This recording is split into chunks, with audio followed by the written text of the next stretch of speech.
செல்வ வளம், பொருளாதார உயர்வு இதை தரக்கூடிய வழிபாடுகள்னு சில இருக்கு. மகாலட்சுமி தாயாரின் அருளை பெற்று தரக்கூடிய ஒரு வழிபாடு பத்தி தான் இந்த பதிவுல நான் உங்களுக்கு சொல்ல போறேன்.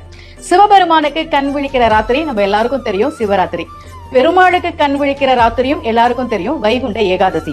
அதே மாதிரி மகாலட்சுமி தாயாரை கண் விழித்து வழிபாடு செய்ய வேண்டிய நாள் புரட்டாசி மாதம் வரக்கூடிய பௌர்ணமி இரவு.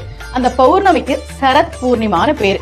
அன்றைய தினம் மகாலட்சுமி தாயார் யாரெல்லாம் கண் விழித்து தன்னை வழிபாடு செய்கிறார்களோ அவர்களுக்கு தன்னுடைய அருளை தருவதாக ஐதீகம். நாளை அக்டோபர் 6ஆம் தேதி காலையில 11:45 பௌர்ணமி தொடங்குது. அடுத்த நாள் 7ஆம் தேதி காலையில ஒரு 10:30 மணி வரைக்கும் இருக்கு. அக்டோபர் 6ஆம் தேதி இரவு கண் விழித்து மகாலட்சுமி தாயாரை வழிபாடு செய்ய வேண்டும். வீட்டுல மகாலட்சுமி படம் வச்சிருப்போம்.